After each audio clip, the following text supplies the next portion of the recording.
La Universidad Nacional de San Martín les da la bienvenida a la ceremonia de entrega del título de Doctor Honoris Causa al doctor Jean-Marc Bonissot, quien ingresa acompañado por el rector de esta Casa de Altos Estudios, contador Carlos Greco. Los recibimos con un fuerte aplauso. Buenas tardes a todos. Esta tarde gris, pero dispuestos a festejar el conocimiento. Voy a tratar de hablar despacio porque le estamos haciendo la traducción simultánea a nuestro nuevo doctor honoris causa. En particular, agradecer a nuestro prestigioso doctor Jean-Marc Bonissot por honrarnos con la aceptación de esta distinción que la Universidad Nacional de San Martín haya constituido en una tradición para la comunidad universitaria en destacar a prestigiosas mentes que para nosotros son guías en relación a las grandes áreas del conocimiento. Guías que se transforman para nosotros en mentores, lo que llamamos maestros de maestros, aquellos que son el espejo en el cual reflejarnos tanto nuestros profesores, nuestros investigadores, nuestros estudiantes, con su capacidad de trabajo, de esfuerzo, de dedicación en relación al conocimiento, nos dejan un legado vivo en relación a que el conocimiento genera transformación en la vida de las personas. Eso es el sentido que le queremos dar, tanto a este mensaje como en la distinción que le damos al profesor que hoy nos honra con su visita.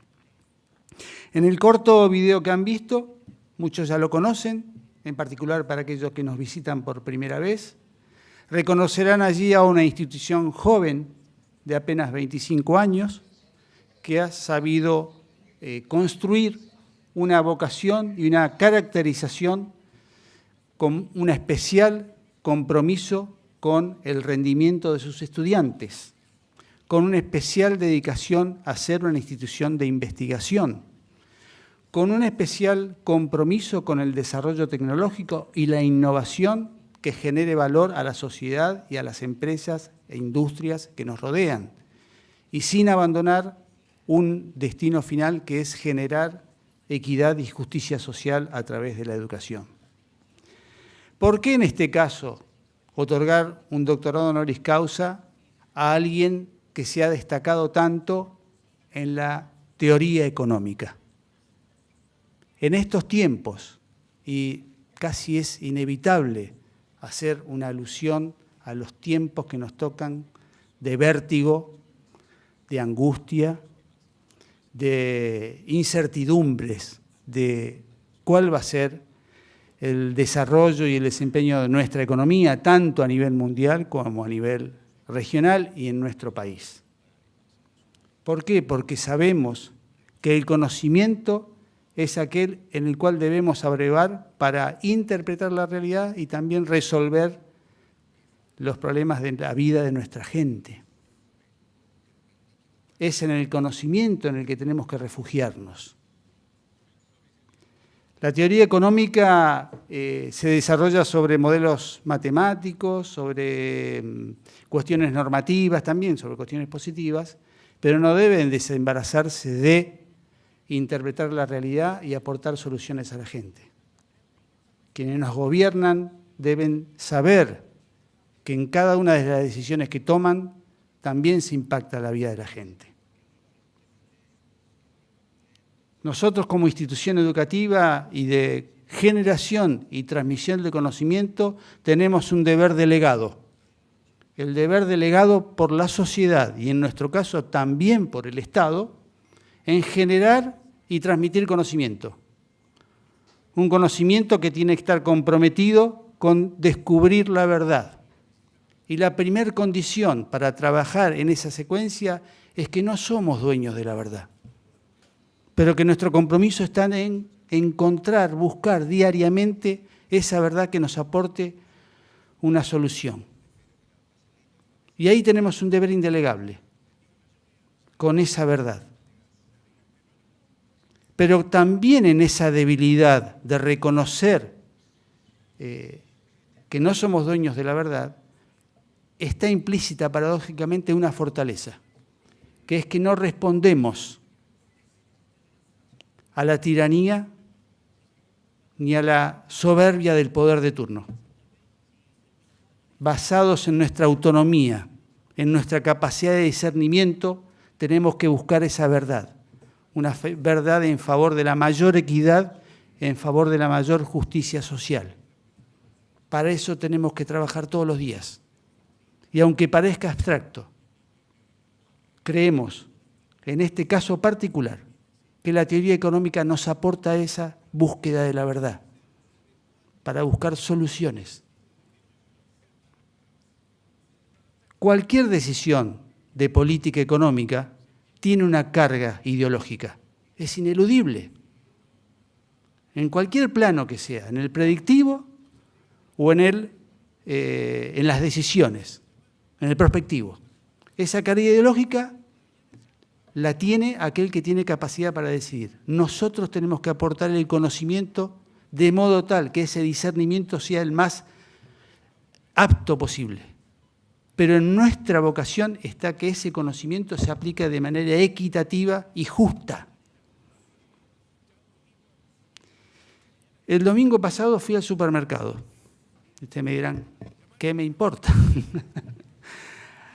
Un premio Nobel daba un ejemplo, premio Nobel de Economía, en relación al equilibrio general de la economía, diciendo que en el tiempo todas las filas del supermercado siempre se acomodan de modo tal que todos lleguen en el mismo tiempo a ser atendidos. ¿Qué quiero decir? Si uno está en la cola más larga, rápidamente trata de acomodarse en la más corta. Y entonces ese juego genera un equilibrio de modo tal que el servicio que se presta es igual para todos. Y yo estaba en el supermercado con mi hija, estábamos visitando a mi otra hija y fuimos a comprar algo de urgencia y fui en la peor hora, cuando más cola había, cuando más gente tenía todos los changuitos llenos. Bueno, puse una cola más o menos parejita. ¿Y qué pasó? La cajera que estaba atendiendo tuvo unas dificultades, la persona que estaba atendiendo no tenía el efectivo y tuvo que sacar cosas. Cuestión que tardé más que el promedio. Veía como los demás avanzaban y en las colas se iban acomodando los que estaban atrás mío. Digo, no puede pasarme esto. ¿Por qué cuento esto? Porque el mercado es injusto. Conclusión, el mercado no corrige las diferencias. Alguien tiene que ocuparse de corregir esas asimetrías. Yo creo, y así ahora sí hay una carga ideológica, que el Estado tiene que corregir esas asimetrías. Tiene que favorecer que el mercado, en este caso el supermercado, no me haya castigado teniendo que esperar más tiempo. ¿Por qué lo tiene que hacer? Porque si no la gente sufre, porque si no la gente no tiene para comer. Nosotros esperamos que la teoría económica trabaje en ese sentido. Luego, hay que aplicar esos conceptos, esos axiomas, esos modelos en favor de la sociedad, pero en todas las disciplinas. Carlos Frasch, nuestro vicerrector, trabaja para descubrir sus equipos y demás, vacunas que curan enfermedades. ¿Y ustedes no creen que detrás de ese trabajo hay una gran vocación por la gente? Pero también en las disciplinas sociales, en la filosofía, en la antropología, en la sociología, en la economía, en las ingenierías, tiene que estar implícita esa vocación. Mucho más en una institución pública. Porque quien nos sostiene son todos aquellos que trabajan diariamente, hasta los jubilados nos sostienen con sus aportes. Y ahí sí que tenemos una capacidad delegada, pero también una responsabilidad ineludible. Y por eso nosotros hemos construido esta tradición en la universidad de reconocer a estas grandes personalidades como faros que nos iluminan, para tener presente que tenemos que ser los mejores y que tenemos que formarnos con la mentoría de ellos, porque ellos han dedicado su vida al conocimiento. Y son de carne y hueso como nosotros, pero han dedicado su mente y su corazón a generar un conocimiento para que la sociedad sea una sociedad mejor, una sociedad más justa, una sociedad más equilibrada. Queda mucho por hacer, porque el mundo sigue siendo injusto. Pero no tenemos que desanimarnos. Hoy es un día gris, de lluvia. Muchos están pensando en cuánto cerró el dólar, pero nosotros estamos aquí festejando el conocimiento. Así que muchas gracias por aceptar este honor de su participación en este doctorado e inclusive, me olvidé decirlo, en esta situación, además, estamos festejando no solo a quien le damos, en este caso al profesor Benizó, sino también a su discípulo. Un discípulo que fue egresado de nuestra casa y alcanzó las máximas titulaciones, doctorado, postdoctorado, y es el producto del trabajo de esta joven universidad. Y él fue, y la Escuela de Economía y Negocio, que propusieron este doctorado honoris causa. Se cumple todo el ciclo del conocimiento en este caso. Un ciclo y un círculo virtuoso que nosotros esperamos que siga solidificándose en la escuela. Son un ejemplo, en este caso, para los jóvenes estudiantes, muchos de ellos seguro están hoy escuchando esta presentación, y proyéctense en Matías, en el profesor Benizó, como el futuro que desean, porque la Argentina los necesita. Muchas gracias.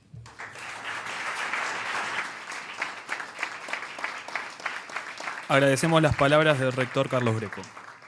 Llamamos a continuación a Matías Fuentes, coordinador del Centro de Investigaciones en Economía Teórica y Matemática Aplicada de la Escuela de Economía y Negocios de la Universidad Nacional de San Martín, quien impartirá la laudatio.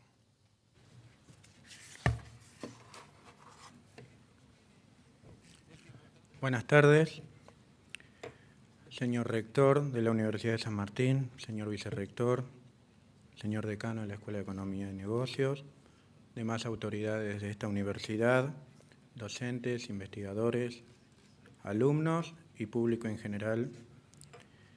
Me siento muy honrado con que se me haya solicitado exponer la laudatio en ocasión del doctorado honoris causa que esta universidad en el día de hoy le dará al profesor Jean-Marc Bonizot.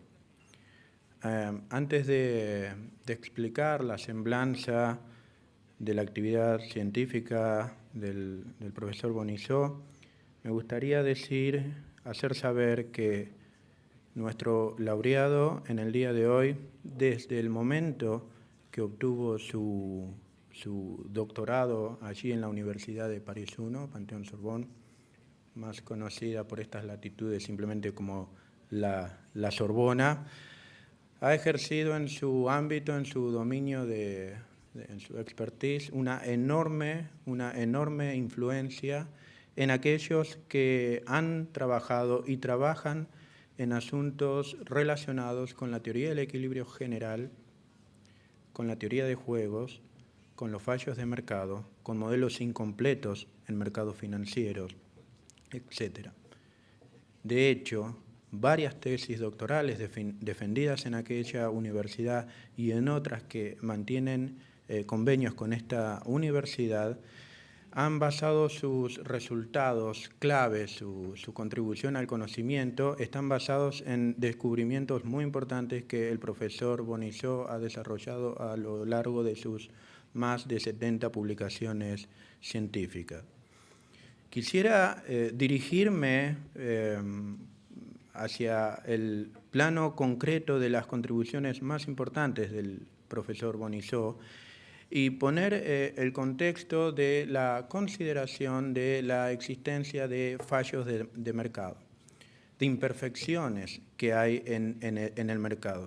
Es bien sabido que los economistas llamamos fallos de mercado o situaciones de imperfecciones en los mercados como si se tratasen de situaciones que ocurren de manera excepcional, sin embargo son de ocurrencia muy común. De hecho, podríamos decir que se tratan de la norma, de lo normal, lo que ocurre de manera habitual.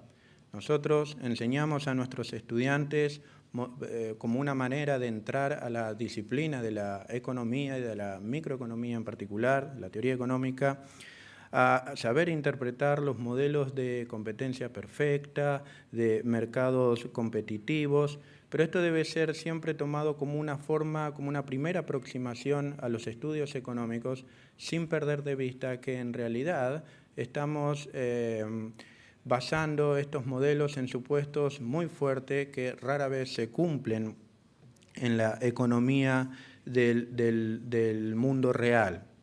Hay, como hemos dicho, varias imperfecciones del mercado. Algunas de ellas son conocidas como efectos externos, positivos o negativos, pero efectos externos.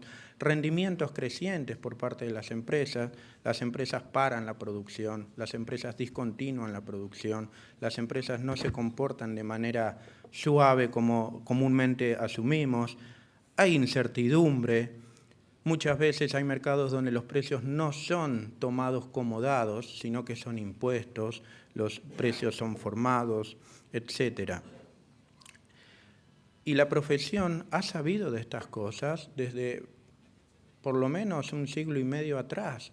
Sin embargo, con unas pocas excepciones, 1 o 2 trabajos, no fue recién hasta la mitad de los años 80, la década de los 80, que estos fenómenos que le llamamos fallos de mercado, pero que son fallos que comúnmente ocurren, no fue sino hasta la mitad de los 80 en que fueron incorporados en modelos de equilibrio general de la misma manera que se venían estudiando los modelos de competitivos o de competencia perfecta, balracianos, de equilibrio general. Recién en los 80 fue esto considerado por un grupo pequeño pero muy activo, entre los cuales se encontraba como líder indiscutido de ese grupo, como uno de los líderes indiscutidos de ese grupo, el profesor Jean-Marc Bonisseau. Emerge dentro de ese grupo como uno de los principales teóricos, aunque también ha hecho contribuciones importantes en análisis de equilibrio parcial.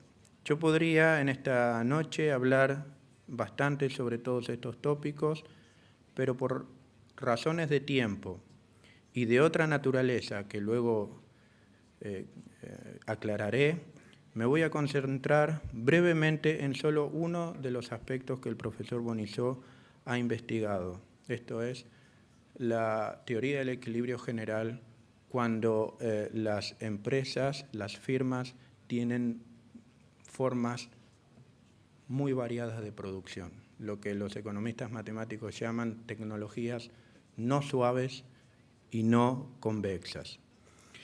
Es bien sabido, y lo saben muy bien en Europa, que los rendimientos crecientes a escala en los sectores productivos, por ejemplo, en las compañías de electricidad, de transportes, de gas, agua, etc., muchas veces y muy a menudo falla el mecanismo competitivo ahí. No hay economías ahí competitivas.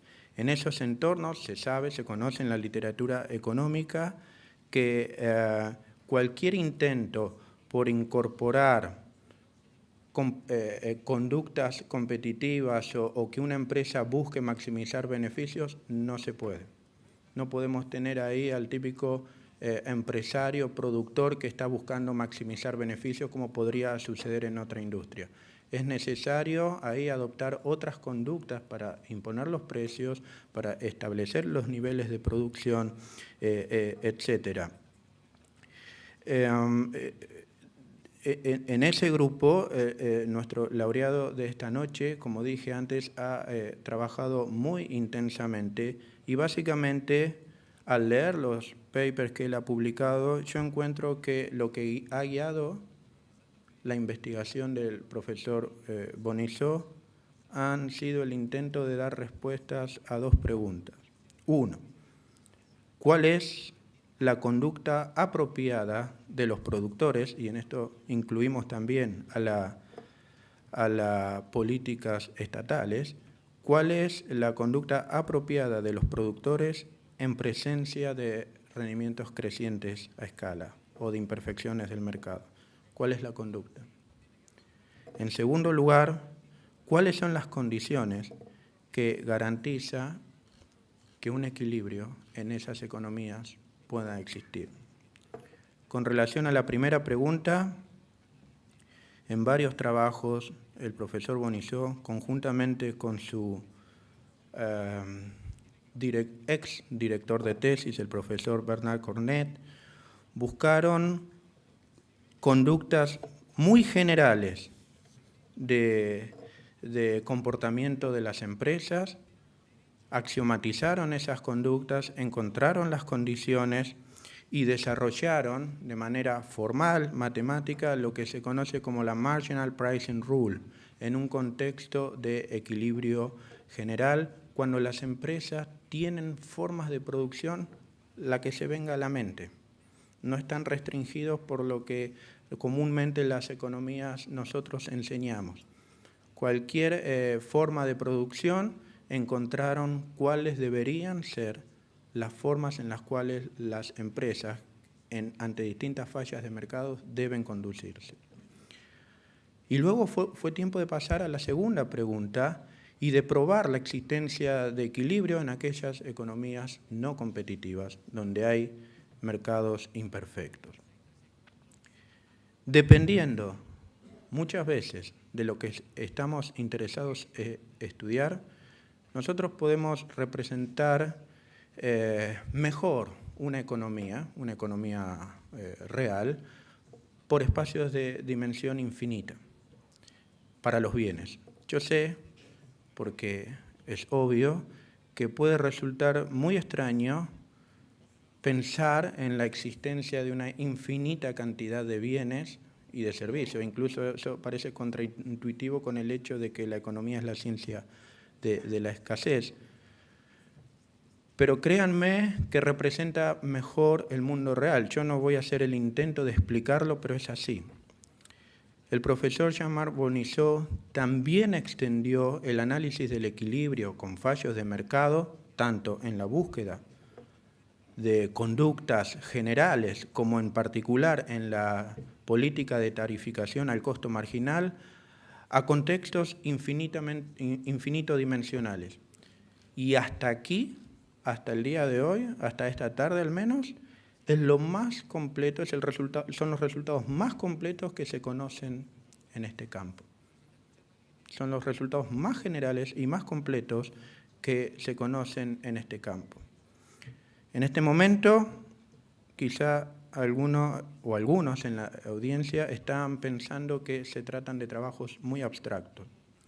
Por un lado, estoy de acuerdo, pero por otro lado, déjenme decir que estos trabajos son altamente aplicables a la situación que hoy vivimos en este país.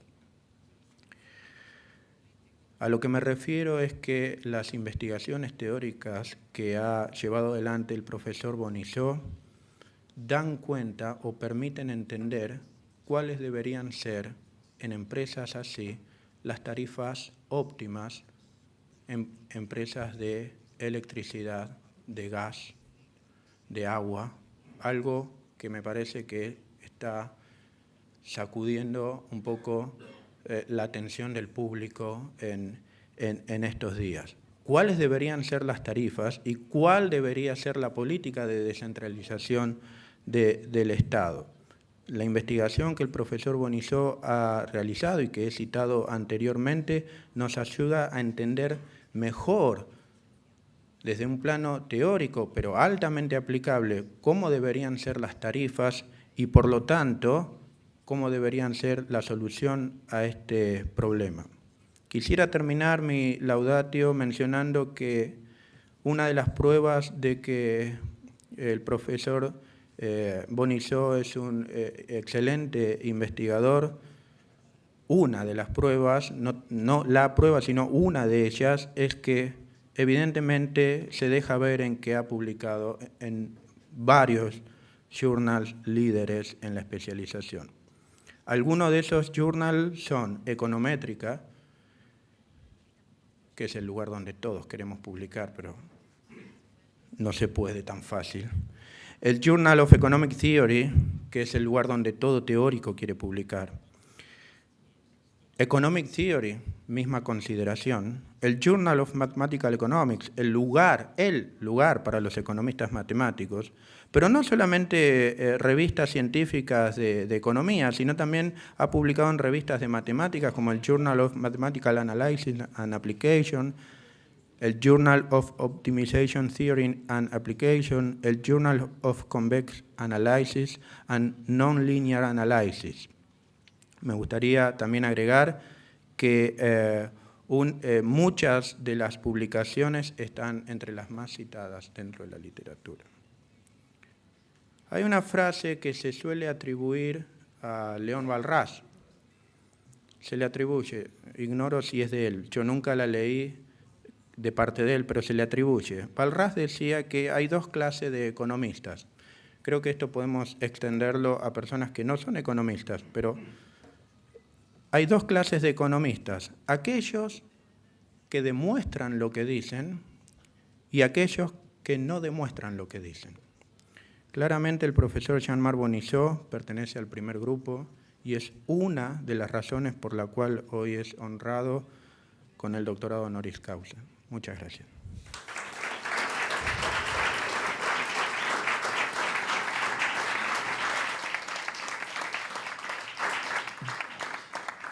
Invitamos a subir al escenario al contador Carlos Greco y al doctor Jean-Marc Bonisseau, quien recibirá de manos del rector el diploma de doctor honoris causa de la Universidad Nacional de San Martín y el distintivo de esta Casa de Altos Estudios.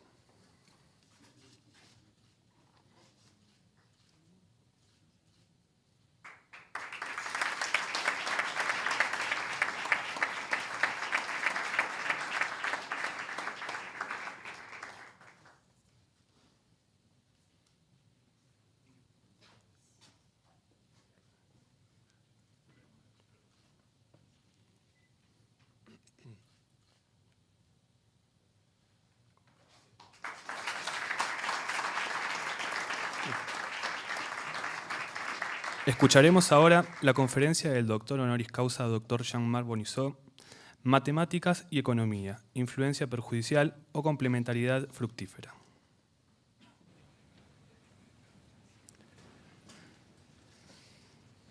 Monsieur le recteur, monsieur le doyen, monsieur le vice-recteur, mesdames et messieurs les professeurs, chers collègues, mesdames et messieurs. Señor rector, señor vicerrector, señor decano, señores profesores, estudiantes, colegas, señoras y señores. It's a great honor to stand today in front of you and to give this talk on mathematics and economics, detrimental influence or fruitful complementarity, after having been awarded this honoris causa doctorate from your university. Es un gran honor dirigirme a ustedes esta tarde y poder tomar la palabra para hablar de un tema como es matemática de economía, influencia perjudicial o complementariedad fructífera, tras haber recibido de su universidad un doctorado honoris causa. Actually, the defense of my PhD dissertation took place in June 88, 30 years ago, and I'm not sure that I was less moved than today, but I am convinced, definitely convinced, that this day will remain in my memory forever. La defensa de mi disertación de doctorado la hice en junio de 1988, es decir, hace 30 años, y no sé si podría comparar la emoción que sentí en ese momento con la que siento hoy, pero sí puedo decirles que este día va a quedar grabado en mi memoria para siempre. But I would like first to express my gratitude, my deep thanks to the rector, Carlos Greco, to the Escuela de Economía y Negocios and its dean, Marcelo Paz, that has proposed my name for these distinctions, and to the Consejo Superior de la UNSAM, which has awarded me this honoris causa doctorate, and to the whole academic community of your university. Quisiera entonces empezar expresando mi gratitud, mi agradecimiento más sincero al rector Carlos Greco, a la Escuela de Economía y Negocios y a su decano Marcelo Paz por haber propuesto mi nombre para esta distinción, y al Consejo Superior de la UNSAM, que me han distinguido con este doctorado honoris causa, y a toda la comunidad académica en general.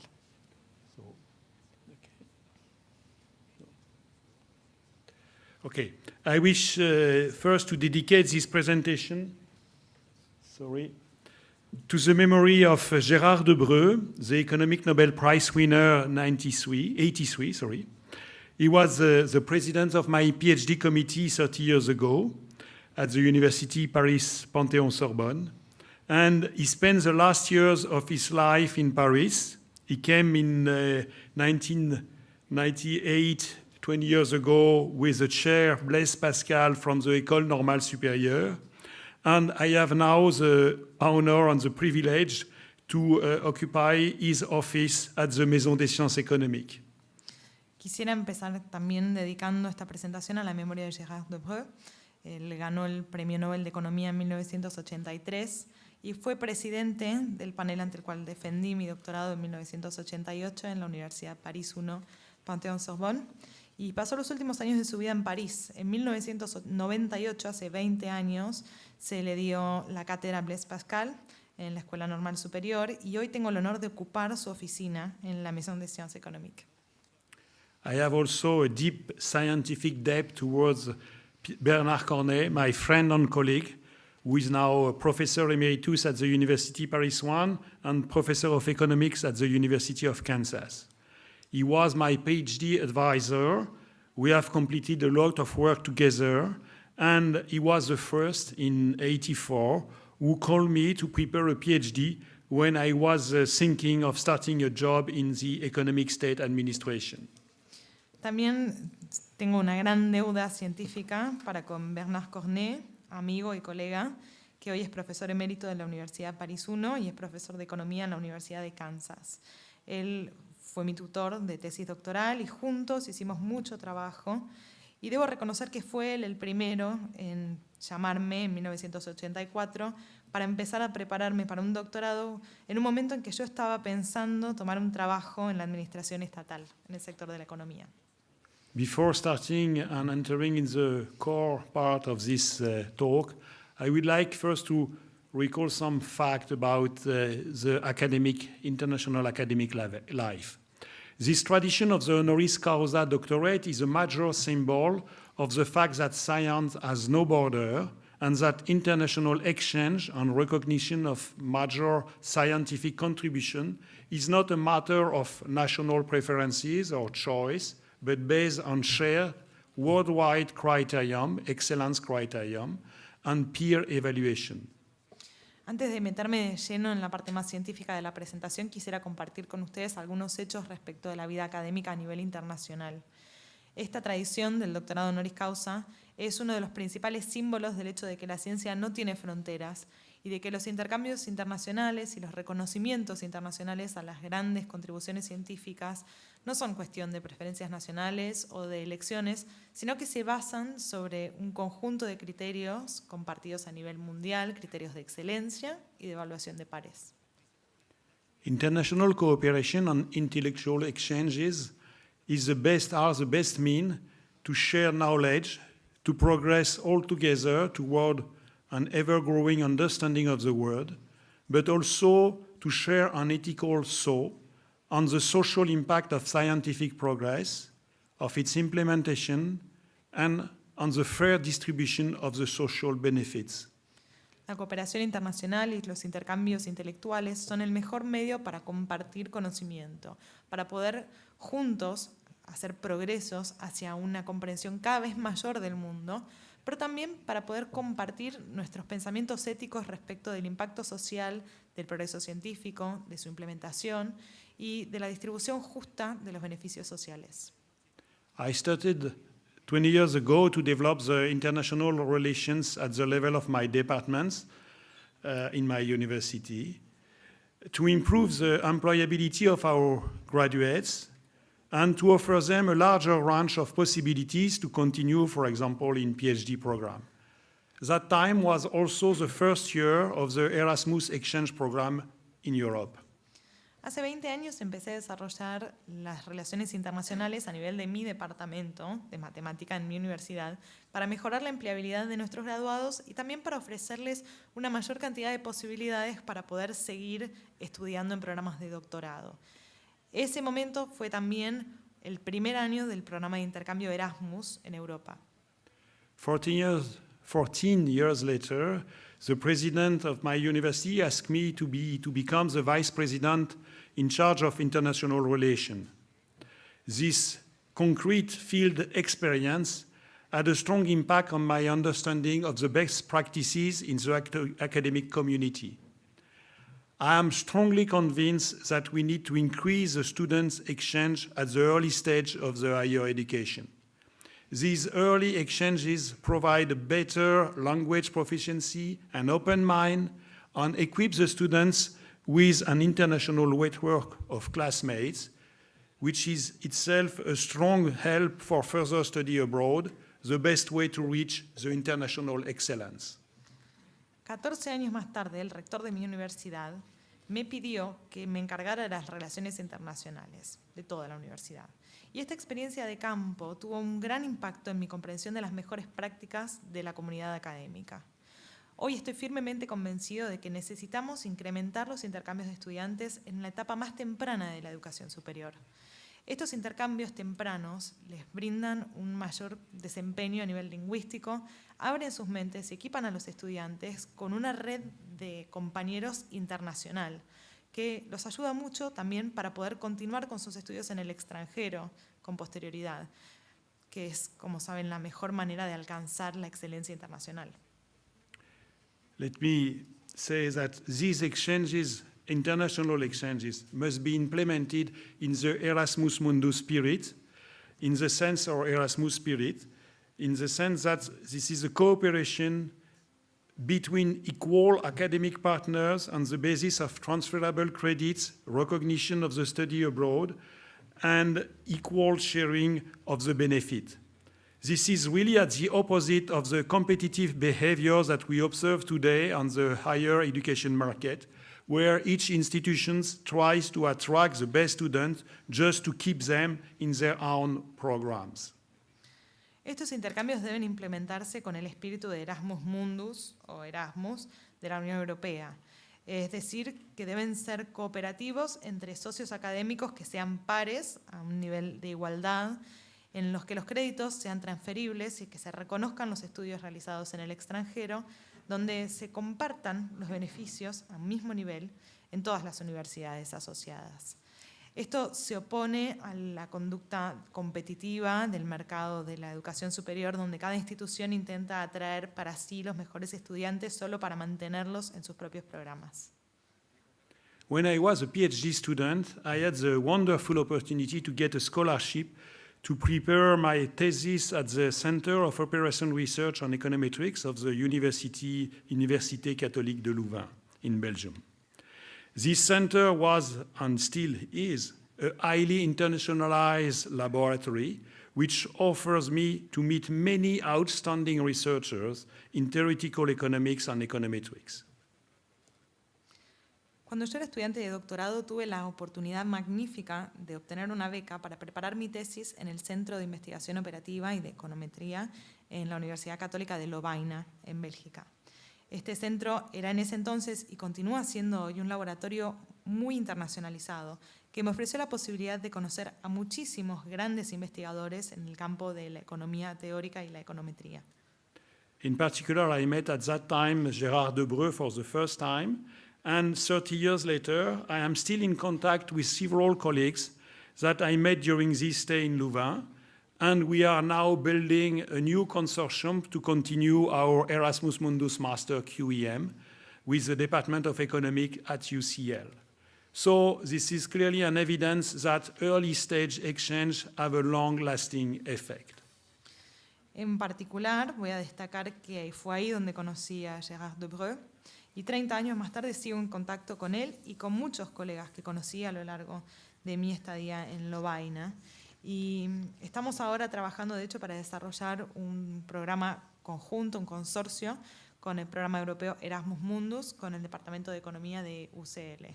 Entonces, esto lo que hace es mostrar claramente que los intercambios en las etapas más tempranas de nuestras carreras tienen efectos duraderos. Let me switch now to the main purpose of my presentation. Voy a pasar ahora al tema que nos compete hoy en esta presentación. First of all, and briefly, I will recall that we have in France a long tradition of so-called French engineers in economics dating back to the 19th century, with Léon Walras, already quoted by Matthias, Antoine-Augustin Cournot, who have developed a theory of imperfect competition, the Nobel Prize winner Jean Tirole and Maurice Allais, Roger Guénéry, today professor at the Collège de France, the highest academic institution in France, Edmond Malinvaud, Marcel Boiteux, and even Thomas Piketty, who started his studies in mathematics at École Normale Supérieure. Bueno, en Francia somos una tradición de ingenieros franceses en economía, como decimos, porque desde el siglo XIX incluso ya teníamos a Léon Walras, que ya citó Matías, Antoine-Augustin Cournot, que empezó con la teoría de la competencia imperfecta, tuvimos a un ganador de premio Nobel como Jean Tirole, a Maurice Allais también, Roger Guénéry, profesor del Collège de France actualmente, que es una de la institución académica de mayor prestigio en Francia, Edmond Malinvaud, Marcel Boiteux, Thomas Piketty y muchos otros. And I know that this topic, economic theory, mathematical economics, is often not well known. I would like to quote Ivar Ekland, a well-known mathematician, actually, who have contributed through the Ekland variational principle in convex analysis, a former president of the University of Paris-Dauphine, but with also major contribution in mathematical economics. He gave a conference in June 23, 2000, in a program organized by the so-called Université de tous les savoirs. He said, the use of mathematical modeling in economics and more generally in social science still shocks an audience who is used of the success of such modeling in experimental and natural sciences. And this statement is still true today. La teoría económica y la economía matemática en general son campos que no son tan conocidos por la gente. Entonces, voy a empezar citando a Ivar Ekland, un matemático muy conocido, en particular por haber desarrollado el principio de variación de Ekland, que es lo más conocido, y por su trabajo en análisis convexo también. Él fue rector de la Universidad Paris-Dauphine y realizó muchos aportes también en el ámbito principalmente de la economía matemática. Es donde más aportó. En junio de 2000 dio una conferencia organizada por la Université de tous les savoirs, como lo conocemos, y él dijo, el uso de la modelización matemática en la economía en general, y más en general en las ciencias sociales, sigue asombrando al público que está más acostumbrado a ver el éxito de esas modelizaciones en el campo de las ciencias naturales y de las ciencias experimentales. So, we know the standard critiques against mathematical modeling. Can we describe the human being with equations? Where is the human freedom if economics phenomena are under the control of laws? There is a fundamental difference between a human being and, let's say, atoms or molecules or particles, because these objects cannot decide whether or not they will obey to the natural law, for example, the law of gravitation. They have no conscience. What we observe is that the economic predictions are often wrong. And we have always also a political debate about the fact that the mathematical models are strongly oriented to support a liberal economic policy and the liberalization of markets at the opposite of the social and fair policy taken into account the need and the less advanced countries and populations. Bueno, todos conocen ya las críticas estándar habituales que se hacen de la modelización matemática, porque empezamos con preguntas como, ¿pero podemos describir a los seres humanos con ecuaciones? ¿A dónde está la libertad humana si los fenómenos económicos se rigen por leyes que los controlan? Empezamos a ver si la diferencia fundamental entre los átomos o las partículas y los humanos es que los átomos en realidad no tienen la libertad de decidir si van a seguir o no las leyes de la naturaleza, como la ley de la gravitación, que las predicciones económicas en general se equivocan. Y después entramos en un debate más bien político, y es que los modelos matemáticos en general están fuertemente orientados al apoyo de una política económica más bien liberal y a la liberalización de los mercados, lo que se opone siempre a la política de justicia, a la política social que considere las necesidades de los países y de las poblaciones menos avanzados. Let me just quote a few things about other science where mathematics, modeling is supposed to give very nice results. Maybe I will not explain all of them, but let's say about the computation of the edge of the universe, everybody agrees today that this is around 15 billion years. But how do we know? Because nobody was there at that time. So what we keep is the general law of motions, and then we compute the speed of expansion today. We observe it by a lot of observation, and then we just apply reverse dynamical equation, where galaxies are considered as a dot. And let me say that the galaxies are not really at the same size of a dot, but this computation works. So it means that even in a very precise science, we have approximation. And my second and last on this slide is about meteorological prevision. Indeed, actually, we have two things which are very different.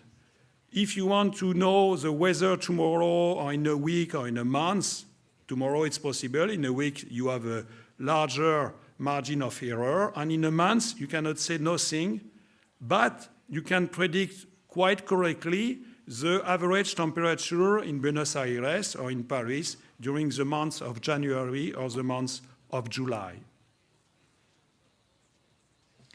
Ahora voy a compartir con ustedes lo que pasa en otros campos científicos, en otras ciencias, donde supuestamente los modelos matemáticos funcionan bien, decimos. Vamos a empezar por la computación de la edad del universo. Todos sabemos que el universo tiene 15.000 millones de años, pero ¿cómo sabemos cuál es la edad? Porque nadie estaba ahí desde el principio. Y lo sabemos gracias a la ley del movimiento, porque lo que hacemos es calcular la velocidad de la expansión, observamos, con ecuaciones de dinámica invertimos ese movimiento, calculamos a dónde estaban las galaxias. Las galaxias al principio se consideran como puntos, si bien todos sabemos que las galaxias no son un punto, pero de cualquier manera esta modelización funciona. Entonces, en las ciencias exactas más precisas podemos seguir aproximaciones. Y por otro lado, voy a pasar al último punto de la diapositiva, que es el de las previsiones meteorológicas, los pronósticos. Si yo quiero saber qué tiempo va a ser mañana, puedo. En una semana el margen de error va a ser un poco mayor, pero todavía se puede calcular. Y en un mes no hay manera de saber qué tiempo va a ser, qué temperatura. Pero sin embargo sí podemos calcular cuáles son las temperaturas promedio en Buenos Aires o en París en el mes de enero o de julio, o lo que sea, con una exactitud en las temperaturas prácticamente precisa. Why do we have such a difference with the social sciences? Because this critiques is not only for economics, but also for sociology and demography, for example. First of all, we have this phenomenon called self-fulfilling prophecies, meaning that actually the today behavior of economic agents have an effect tomorrow, and then we have this reverse effect on behavior, on predictions, behavior, on forecasting. So contrary to other science, the role of the agents is fundamental for the next step, the next day, the next year, activity and level of activity or growth in economics.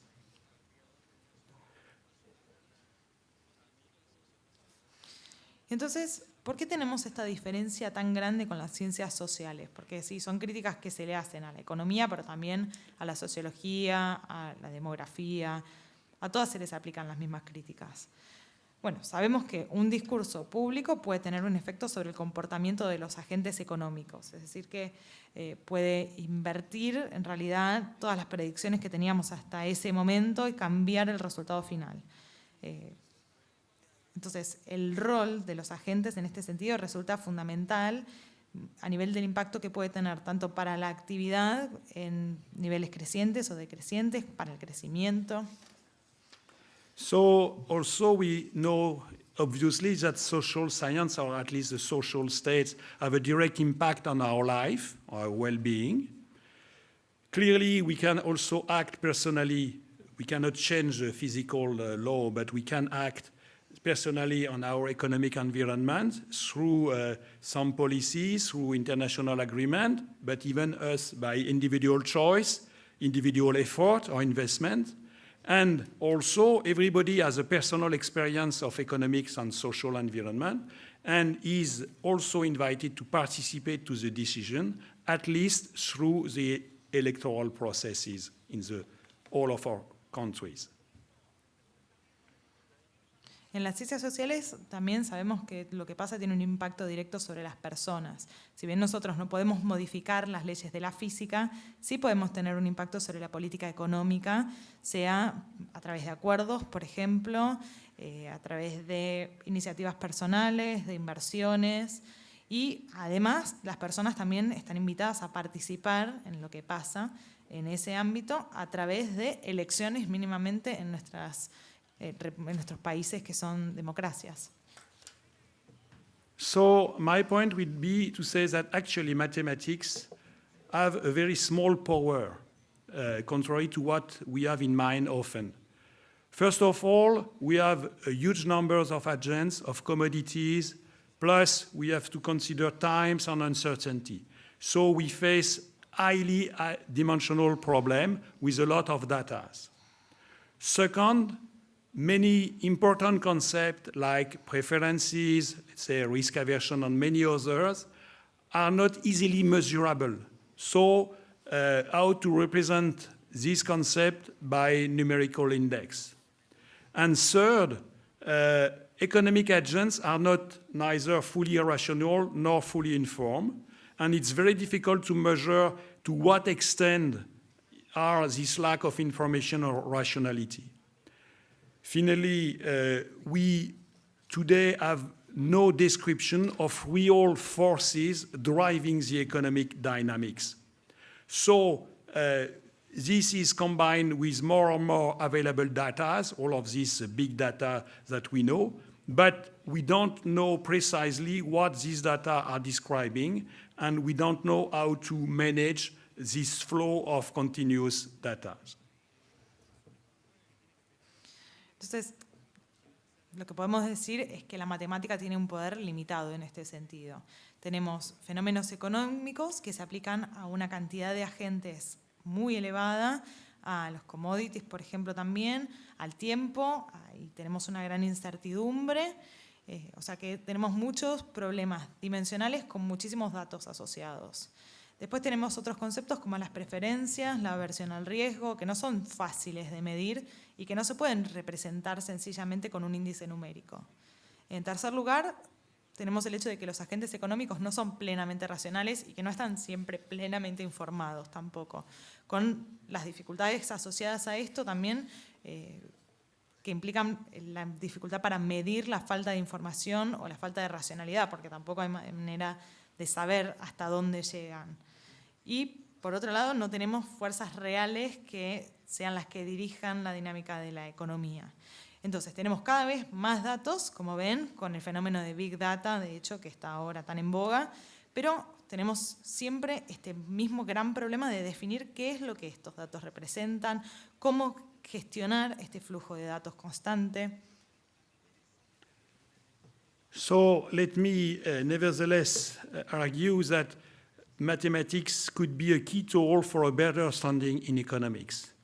First, it helps to formalize some non-formal reasoning and sometimes to detect very counterintuitive mechanisms. Second, it is also important to define a range of validity for some economic theories, under which conditions they are working or not. And it's really a key issue. Third, it's also important to understand which mechanisms, for example, are sensible to manipulations.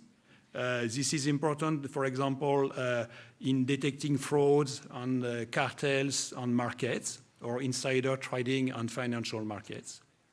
We have also an understanding of what are the right mechanisms, for example, to reveal the truth in when this revealing the truth is optimal to obtain a fair outcome, and this is important when you are, for example, an insurance market or when you would like to design your voting procedures. And finally, for example, to design optimal taxation or optimal pricing in network industry, the contribution of mathematics can be, again, very useful. La matemática entonces puede ser una herramienta clave para entender mejor la economía. Si queremos formalizar algunos razonamientos no formales y detectar mecanismos contraintuitivos, en ese sentido se convierte en una herramienta que nos permitiría aumentar el bienestar de todos los agentes económicos quizás. Y nos permitiría entonces definir una gama o un rango de validez de ciertas teorías económicas y ver en qué condiciones funciona, lo cual resulta esencial. Nos permitiría entender también cuáles son los mecanismos que pueden ser manipulados y con eso detectar casos de fraude, de cártel en mercados, de abuso de información privilegiada en mercados financieros, por ejemplo. También nos permitiría entender cuáles son los mecanismos donde el revelar la verdad resulta óptimo para poder alcanzar un resultado más justo, lo cual es, por ejemplo, fundamental también para los mercados de los seguros, pero también para los procedimientos de voto.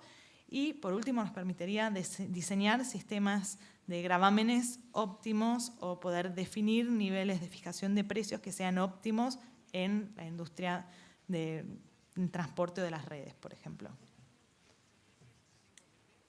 So, what mathematics is not able to do? First of all, I would like to recall to you that we have today an interesting debate about the artificial intelligence and the related algorithm in our daily life.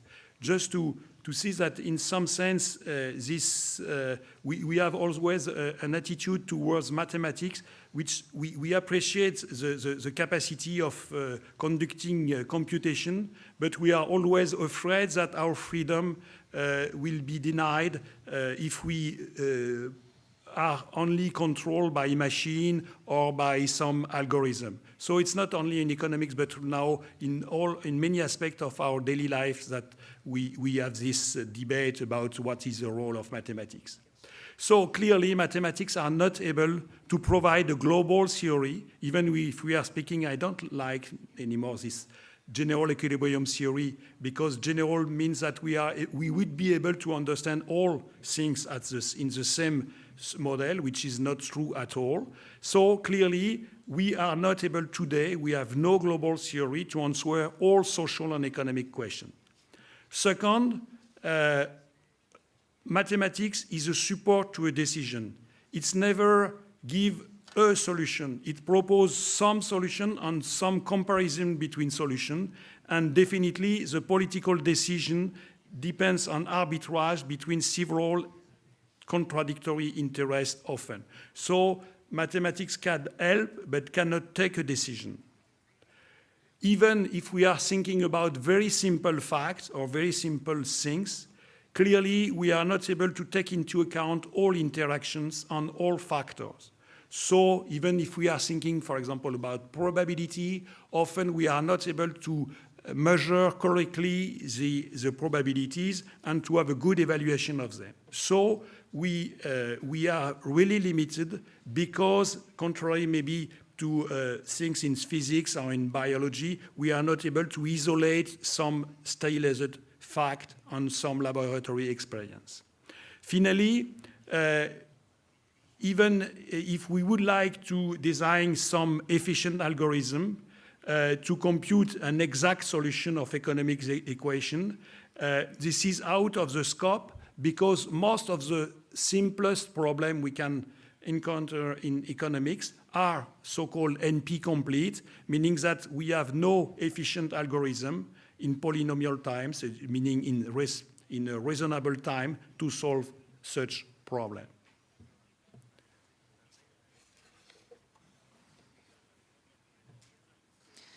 Entonces, vamos a hablar de lo que la matemática no puede hacer ahora. hay que destacar el hecho de que hoy por hoy estamos teniendo un debate similar cuando hablamos del rol de la inteligencia artificial, de los algoritmos que aparecen en nuestras vidas diarias, porque la realidad es que a todos nos gusta la capacidad de cómputo de la inteligencia artificial, pero todos tenemos este miedo de perder nuestra libertad, de vivir en un mundo controlado por máquinas, por algoritmos. Entonces, lo que la matemática no puede hacer, por un lado, es brindar una teoría general que responda a todas las preguntas de índole social y económico. Yo no creo en este equilibrio general de que todo puede integrarse a un mismo modelo, de que todo encaja y responde a las mismas leyes. Para mí no existen las teorías globales que puedan responder a todas las cuestiones sociales o económicas. Por otro lado, la matemática tampoco toma decisiones políticas. La matemática existe como fundamento para una solución, que es lo que nos lleva a tomar soluciones y decisiones políticas, pero no decide por sí. La matemática ayuda, eso es todo. Por otro lado, si queremos hablar de hechos simples o simplificados, no podemos tener en cuenta todas las interacciones, todos los factores. La matemática no puede comprender todo. Por ejemplo, si quisiéramos calcular probabilidades, no va a ser fácil, porque no todo es mensurable, no todo se puede evaluar al mismo nivel. Entonces, la capacidad de la matemática en este sentido es limitada, porque no va a aislar hechos. No es posible aislar hechos en la realidad en la que vivimos, que sí es el caso de la biología, pero esto es una limitación para la matemática. Y por otro lado, tenemos también la imposibilidad de diseñar algoritmos eficientes que puedan computar una solución exacta de ecuaciones económicas. Esto no está dentro del alcance de las matemáticas. La mayoría de los problemas más simples son lo que llamamos NP-complete, es decir, que no se pueden computar en el tiempo polinómico respecto de los datos, que no existe un algoritmo que sea eficiente y que se pueda resolver de manera eficiente en el tiempo que se tiene. So my conclusion will be, for this first part, let's keep a scientific attitude. Stay away from a fascination of numbers and equations. The use of mathematics in economics must be done within a precise framework, with good practices and a clear understanding of the limit between the conclusion of the theories and their interpretation in a political context. You know, Gérard Debreu, when he got his PhD, had a lot of interviews, as every Nobel Prize. And he was asked about anything in economics in the world. And most of the time, he just have a very simple answer: I never studied that topic. In other words, I have nothing to say about that because I know nothing more than you. And this is very important. So I just summarized something on this slide, but clearly we need to be fair and to have a scientific attitude with respect to the link between mathematics and economics. Entonces, mi conclusión respecto de esta primera parte es que tenemos que mantener siempre una actitud científica. No pueden verse fascinados por los números, las ecuaciones, hay que tratar de despegarse un poco de esa fascinación. El uso de la matemática en la economía tiene que hacerse siempre dentro de un marco preciso, bien definido, con buenas prácticas, con una comprensión clara de dónde está el límite entre las conclusiones de las teorías y su interpretación en el contexto político. Saben que Gérard Debreu, cuando recibió su doctorado, tuvo muchas entrevistas con los periodistas, porque bueno, era un premio Nobel, y los periodistas pretendían hacerle preguntas sobre todo tipo de situación económica, y él terminaba contestando siempre lo mismo, que era, no sé, yo nunca estudié ese tema. Es un poco como cuando decimos, no tengo nada para decir, yo no sé más que vos de esto al respecto. Y me parece que se adapta perfectamente a esto que estoy diciendo. Siempre tenemos que conservar una actitud científica respecto de la relación entre la matemática y la economía.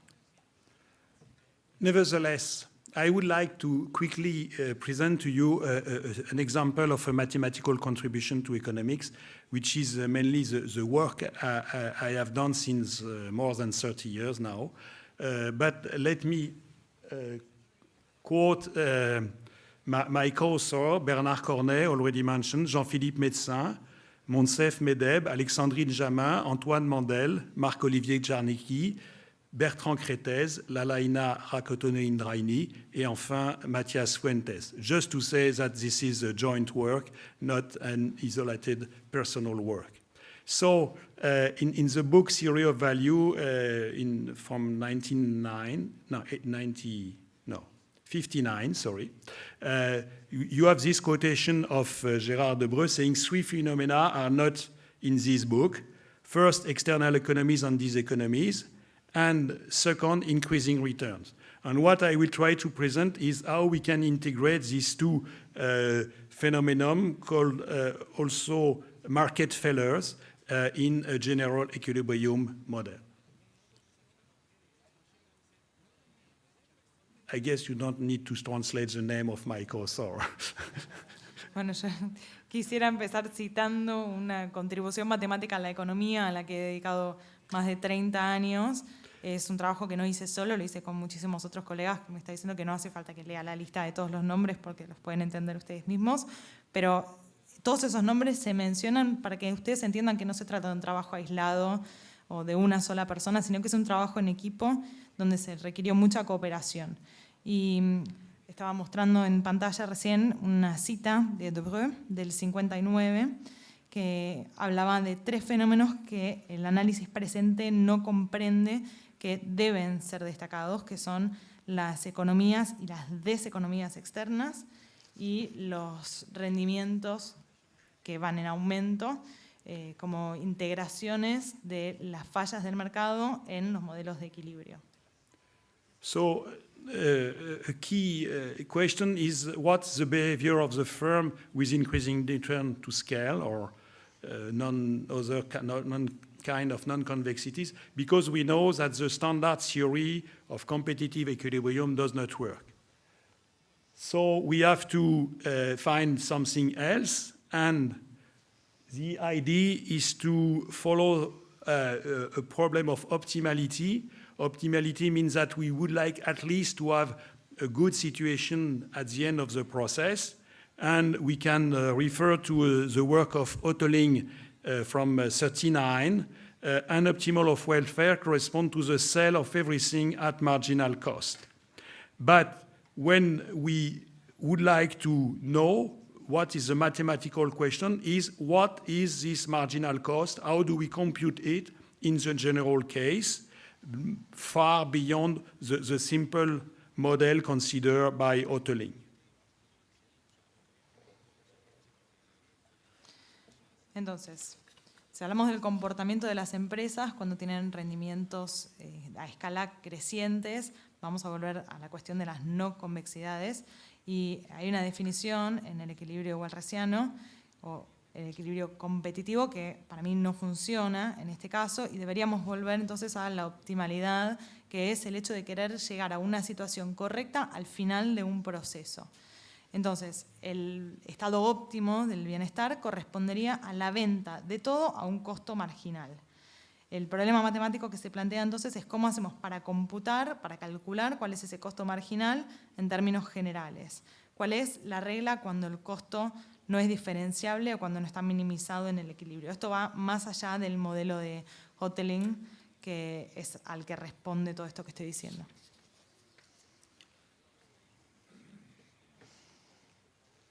So, mathematically, after some works, we can say that we need to, this marginal cost is something related to a well-known notion in mathematics, which is the notion of normal cone, or in other words, first-order necessary condition for optimality or for profit maximization.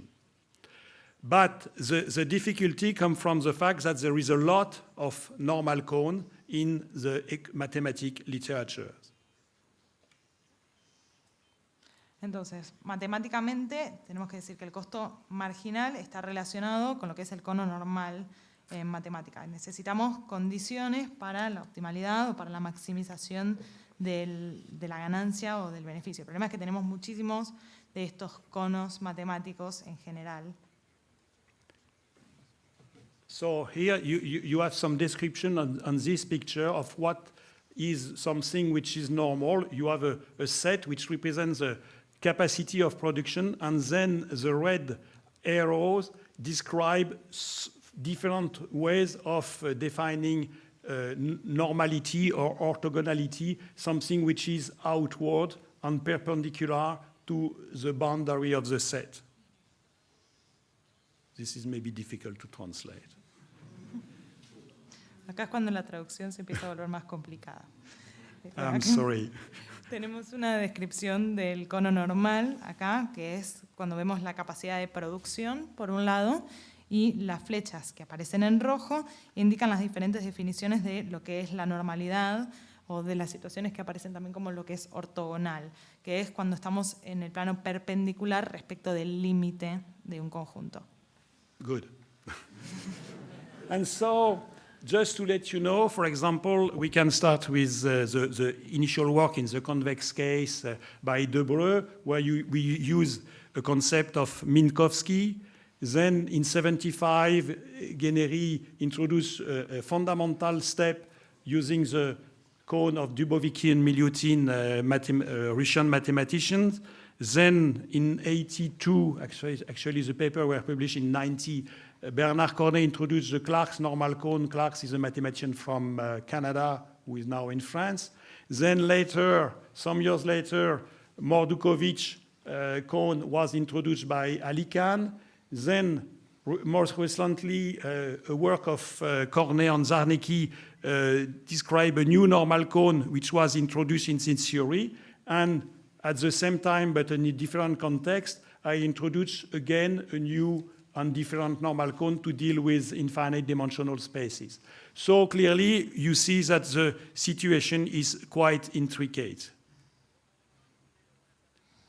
Bueno, como ven, en términos generales la situación es bastante compleja, fue variando mucho lo que es el cono normal. Empezamos primero con el caso del cono convexo, que era lo que estaba trabajando Debreu.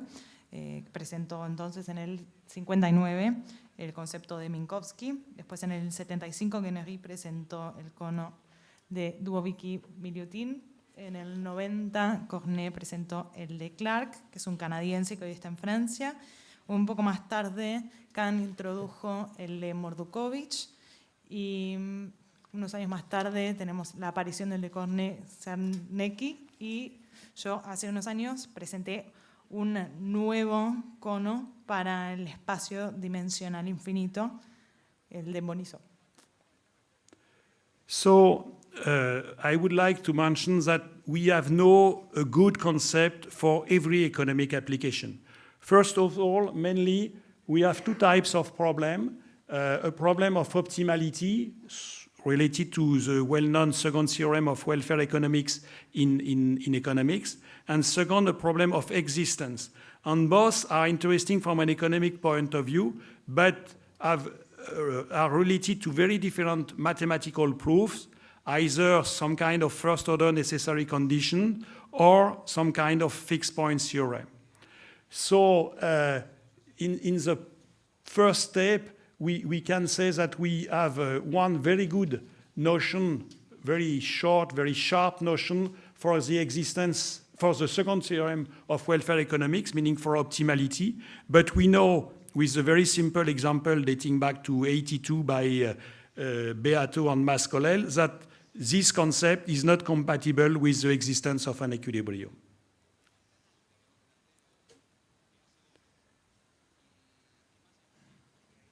Bien, entonces no tenemos un concepto único que se pueda aplicar perfectamente a todas las aplicaciones económicas. Tenemos dos problemas que se nos presentan en este caso. Tenemos por un lado la optimalidad y su relación con la economía de bienestar y por otra parte tenemos la cuestión de la existencia, que son dos cuestiones interesantes, dos temas muy relevantes, pero que están relacionados con dos pruebas matemáticas diferentes. Y pasamos entonces a ver cuáles serían las condiciones o cuáles serían los puntos que vienen fijados como para poder calcular cuál es la situación. En segundo, acá lo segundo que aparece es el teorema del bienestar económico, o de la economía de bienestar más bien, y es un concepto que no es compatible con el equilibrio general. So here I will skip this because just to let you know that there is something quite demanding in terms of definitions, but which has an interesting graphical interpretation, meaning that we can also relate to economic concept. And I will also skip the next definition, which is different.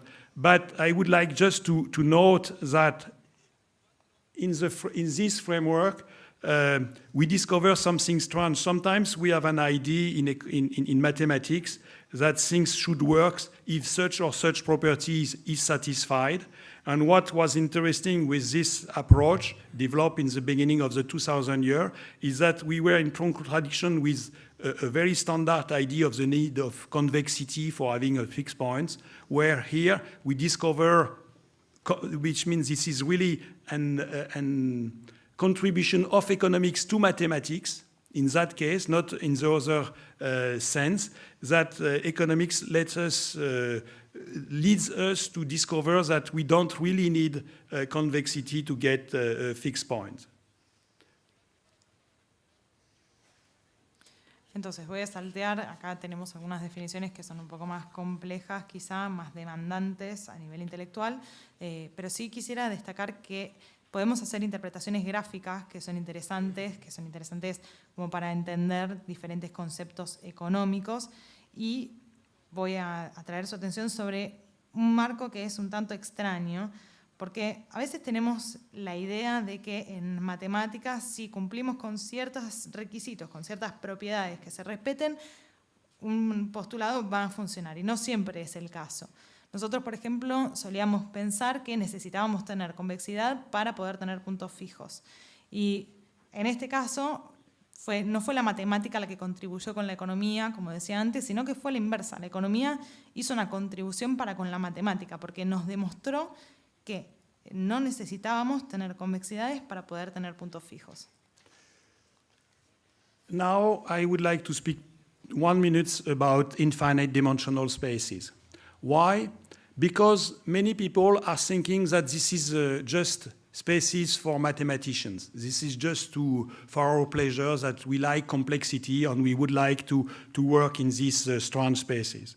But actually, if we are thinking about the economic modeling of time and uncertainty, we are naturally in infinite dimensional spaces. This is not just a joke. This is not just for the pleasure of mathematicians. But if you think about what happens, for example, we are very close when we now think about financial markets with continuous time trading or all of these trades by computer trading. We are very close to have exchange every millisecond. So to have a lot of exchange, and maybe infinite dimensional is the best approximation instead of working in finite dimensional space. And what is interesting is that, we mathematicians have developed specific space, risk spaces, not really only for economics, but clearly it was not so important in functional analysis, whereas this kind of risk space, risk being is a well-known mathematician from the middle of the 20th century, are particularly well suited for economic application.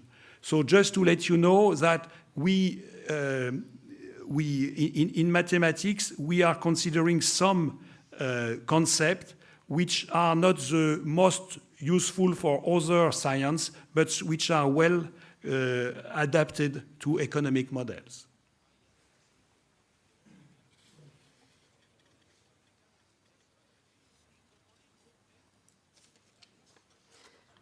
Bien, voy a dedicar 1 minuto entonces ahora a hablar de los espacios dimensionales infinitos. I was more than 1 minute. I'm sorry. Fue más de 1 minuto, me van a tener que disculpar. Porque en general piensan que es como un espacio al que solo los matemáticos se dedican, que es algo que los apasiona porque es algo muy complejo, y no es nada más que eso. En realidad, para lo que hace a los modelos económicos, porque tenemos mucha incertidumbre alrededor, siempre podemos trabajar con estos espacios dimensionales infinitos. Y no estoy diciéndolo en broma, sino que si piensan en los mercados financieros, por ejemplo, hoy por hoy tenemos tecnologías nuevas que permiten que los mercados financieros estén funcionando correctamente todo el tiempo, continuamente. y en cada milisegundo se intercambian muchísimos datos, y entonces me parece que en ese sentido el mejor abordaje sería el del dimensional infinito. La matemática ha desarrollado un espacio específico para la economía y quizás no resultó ser tan importante en el análisis funcional como sí lo ha sido el desarrollo de los espacios de Riesz. Riesz fue un matemático que vivió a mediados del siglo XX y estos espacios de Riesz son los que mejor se adaptan a la economía en realidad. En matemática hay conceptos que a veces no siempre en realidad son útiles y tenemos otros conceptos científicos que se adaptan mejor a los modelos económicos en general. So let me skip this definition, but the definition exists. Now I would like to say that we tried at the end of the 90s with Jean-Philippe Médecin to combine this question of increasing return to scale and the question of external effects. External effect means, which is a very common phenomenon today, because this is at the heart of environmental economics, meaning that when you pollute at one place in the world, it has a global effect, and all of other economic agents receive a negative effect due to the pollution of one. So clearly, all of us are interrelated with this kind of external effect. Pollution being one example among many others. So we have tried to mix the two in one common model, and very recently, and this is what we are doing with Matthias, we are trying to gather the three dimension, infinite dimensional spaces, marginal pricing rule to take into account increasing returns to scale, and also external effects.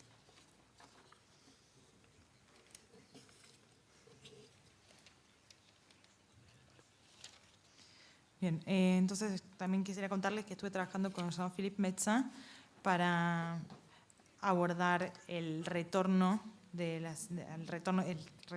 aumento de la escala del rendimiento en aumento y los efectos externos en el ámbito de la economía ambiental. En la economía ambiental, por ejemplo, cuando un agente contamina en un lugar, eso va a tener un efecto sobre todos los demás agentes que estén alrededor de todo el resto del mundo. Entonces, la contaminación de uno tiene un efecto mundial. Y la contaminación acá es un solo ejemplo de todos los que podríamos dar como efectos externos relacionados. Entonces, lo que estuve haciendo recientemente, y es lo que estoy haciendo con Matías, estamos trabajando juntos en esto, es tratar de combinar todos estos en un solo modelo. Combinar el espacio dimensional infinito, las reglas de los costos marginales, los efectos externos en un solo modelo.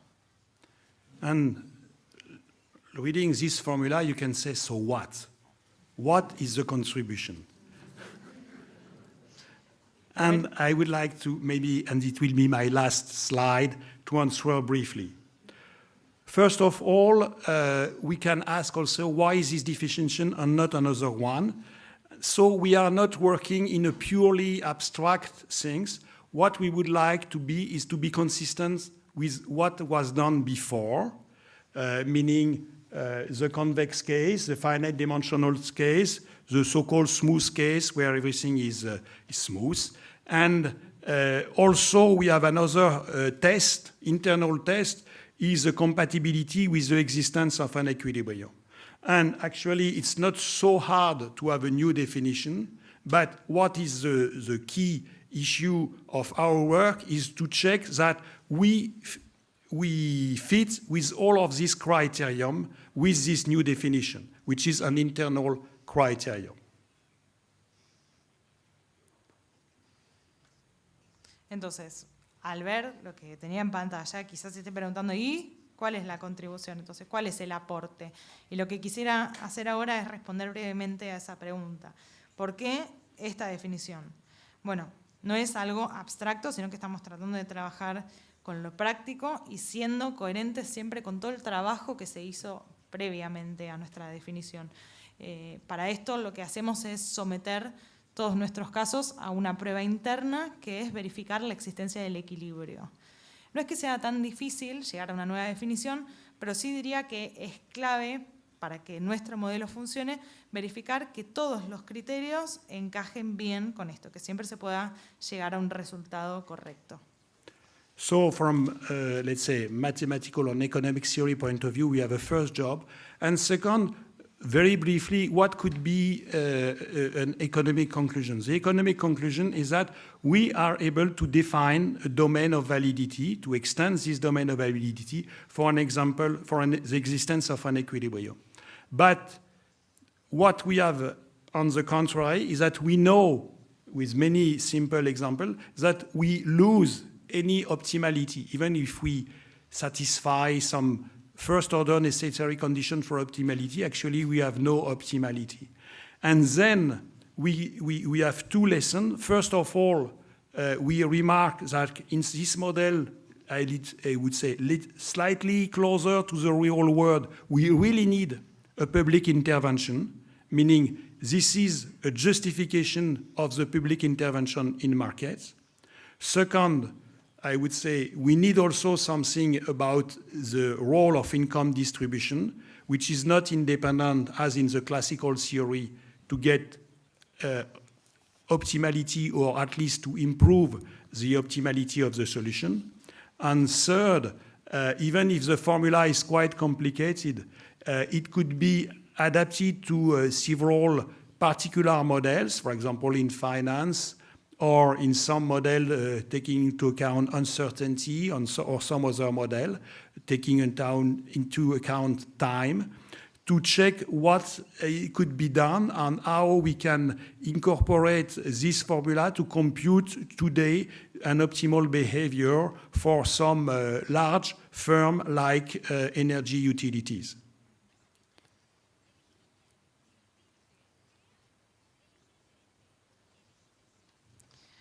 Entonces, lo que podemos decir a modo de conclusión es que la economía acá nos permite definir la validez y la existencia del equilibrio a través de este modelo. Este es lo que estamos tratando de hacer.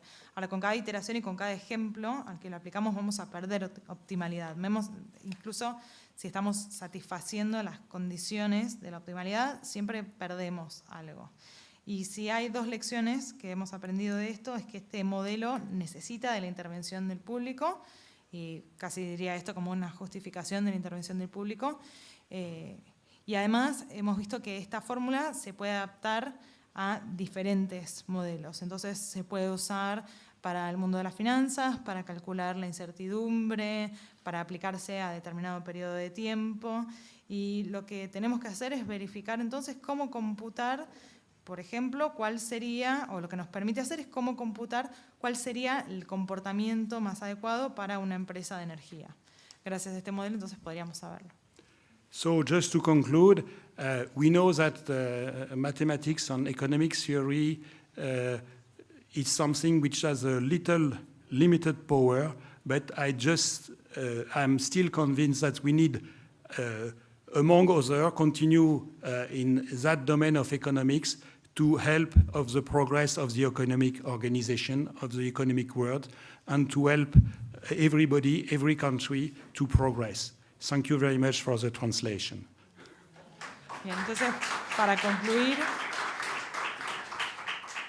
concluir entonces, lo que podemos decir respecto de la teoría económica y las matemáticas es que el poder que tienen es limitado, pero que necesitamos seguir trabajando en este ámbito como para poder llegar a ayudar y a contribuir con el progreso de todo el entorno económico de todo el mundo y para permitir el progreso económico de todos los países. Muchas gracias.